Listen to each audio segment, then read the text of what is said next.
Olá pessoal, tudo bem? Aqui quem fala é o professor Marcos Seslak, licenciado em Sociologia e também em Matemática, mestre em Desenvolvimento Comunitário e agora doutorando em Ciências Sociais Aplicadas. Essa aqui é uma aula de Sociologia e falaremos aí sobre teorias da Sociologia Clássica. O objetivo desta aula de hoje é entender os conceitos de solidariedade mecânica e solidariedade orgânica do autor Émile Durkheim e sua relação com a divisão do trabalho nas diferentes sociedades. Vamos parar para pensar o seguinte: perguntas do dia. Será que todas as sociedades são iguais? Que laços que mantêm as sociedades unidas? Você consegue pensar em alguns exemplos? Essas são algumas inquietações que fizeram Émile Durkheim analisar a sociedade de seu tempo e desenvolver uma série de teorias. Então, Émile Durkheim avaliou diferentes formas de sociedade, desde as sociedades mais simples, povos indígenas, comunidades mais simples, que têm um estilo de vida, né, muito mais ligado aí com a natureza, com menos regras, menos dependência um indivíduo do outro em si. As sociedades rurais, por exemplo, comunidades rurais, pessoas que vivem no campo com uma amplitude muito grande de espaço, uma densidade de indivíduos menores, e sociedades urbanas, né, puramente densas de indivíduos com uma série de complexidades envolvidas nesse contexto. Então, Émile Durkheim, sobretudo, analisou aí a sua sociedade, a sociedade em que ele viveu na virada do século XIX para o século XX, onde ele procurou explicar essa aparente desordem provocada pelas transformações políticas e industriais. Então, vejam bem, Émile Durkheim viveu justamente num contexto onde a divisão social do trabalho acontecia de uma forma muito mais intensa, que era no período pós-revolução industrial, início do Fordismo, Taylorismo, né?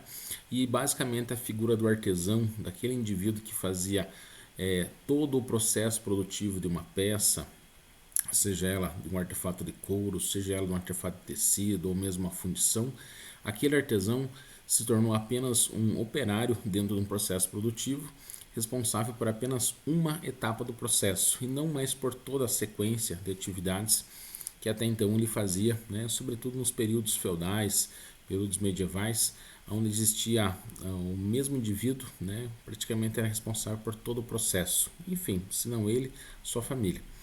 E a teoria de Émile Durkheim buscou a unidade, entender a unidade do comportamento, né, que causava essa divisão social do trabalho. Nesse contexto, Émile Durkheim avalia a chamada morfologia social, né, que basicamente vai contra a ideia, discorda com a ideia, né, de Augusto Comte, que somos uma única sociedade em evolução. Para Émile Durkheim, nós podemos ser classificados em vários graus, né, de acordo com a sua compreensão, de acordo com a composição que as sociedades vivem. Mas, em geral, Émile Durkheim separou duas formas de classificação da sociedade. De um lado, as sociedades simples, sociedades originárias, pré-industriais, né, muitas vezes medievais, sociedades indígenas em si, e do outro lado, as sociedades mais complexas, né, que foram resultados de uma união de várias culturas, várias tradições, vários ofícios em si, que acabou causando uma sociedade muito mais complexa. Nesse contexto, né, a gente pode falar um pouquinho mais detalhadamente sobre esses dois exemplos de sociedade, a começar pela sociedade mais simples, as sociedades indígenas, as sociedades feudais, que em geral criam dentro dos seus laços de cooperação uma solidariedade de uma forma muito mais mecanizada. O que é isso? Os indivíduos sempre fazem as mesmas funções, basicamente as mesmas funções, tal como uma engrenagem, né, num processo produtivo, numa indústria, enfim, tá? Então ela ocorre quando a consciência coletiva exerce um papel predominante com o princípio de integração social. Se apresenta como um conjunto mais ou menos organizado de crenças e sentimentos comuns a todos os indivíduos, pois é justamente essa semelhança que mantém a união do grupo. Então veja bem, graças a esse conjunto de interpretações, os indivíduos se entendem como parte da sociedade e todos agem mais ou menos da mesma maneira, sempre repetindo as mesmas funções em gerais. Enfim, a questão aí do direito, ela acaba se tornando um direito repressivo para manter uma certa ordem social. Então, basicamente, quem não segue as funções, né, que a sociedade determina, as atividades de alguma forma sofrem a sua punição, ok?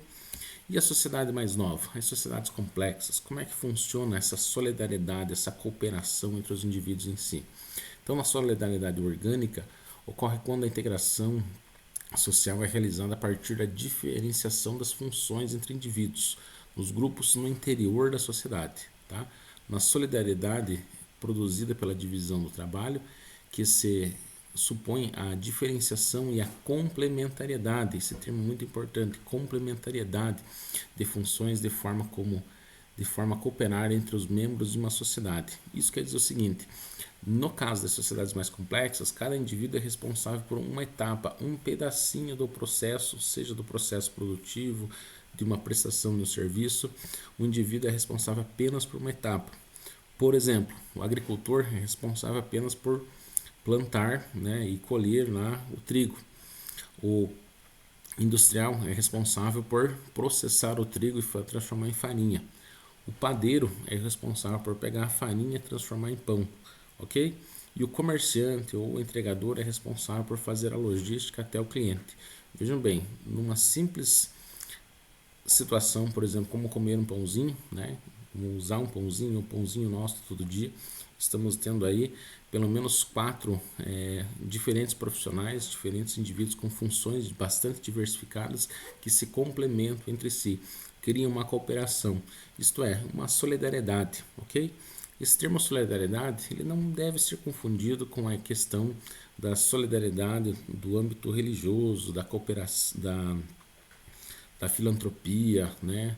Da fraternidade. Não é isso. A solidariedade são justamente os elementos que criam laços de cooperação, faz os indivíduos se tornar unidos entre si.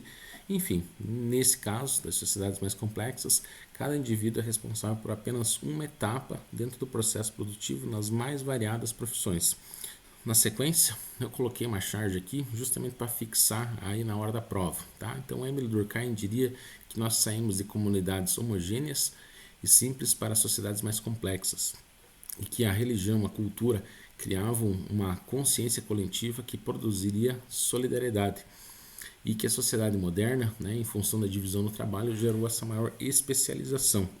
Portanto, a solidariedade é agora produzida pela interdependência dos indivíduos com suas funções especializadas. E aí sim, nós temos uma sociedade como um corpo humano que tem partes e necessidades de funcionamento interrelacionadas. Então, da onde vem o termo solidariedade orgânica?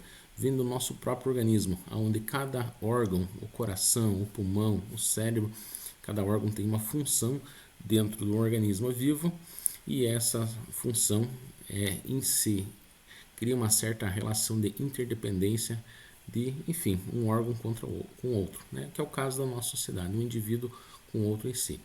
Ok? Embora Emile Durkheim fale muito sobre a chamada coesão social, que seria uma espécie de pressão, né, da sociedade sobre o indivíduo, vale muito a pena perceber que Durkheim entende que os indivíduos são felizes nas sociedades onde eles têm o seu papel, pois isso faz parte da sua natureza em si. Muito bem, aluno, agora vamos para olhar aí para o Enem, olhar para o vestibular. A primeira questão, né, segue aí uma questão da Unicentro. Gostaria que o aluno parasse o vídeo, pudesse olhar com calma a questão e logo faremos a resposta. Por favor, pause o seu vídeo. Muito bem, para quem falou letra E, certa resposta, solidariedade mecânica e solidariedade orgânica. Próxima questão, uma questão da UEL, por favor, faça a leitura.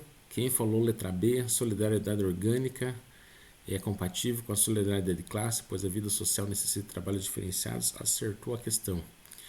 Fechando o assunto, solidariedade mecânica, em síntese, é a identificação através da família, da religião, das tradições e dos costumes, e em grande parte vem dessa consciência coletiva, né, dos indivíduos que agem mais ou menos em comum, né, tal como as sociedades feudais. Já a solidariedade orgânica são típicas das sociedades capitalistas, onde a divisão social do trabalho, os indivíduos se tornam interdependentes, quer dizer, cada indivíduo faz uma parte do trabalho e no final todos ganham em produtividade, em qualidade, em maior especialização e com certeza desenvolvimento e progresso.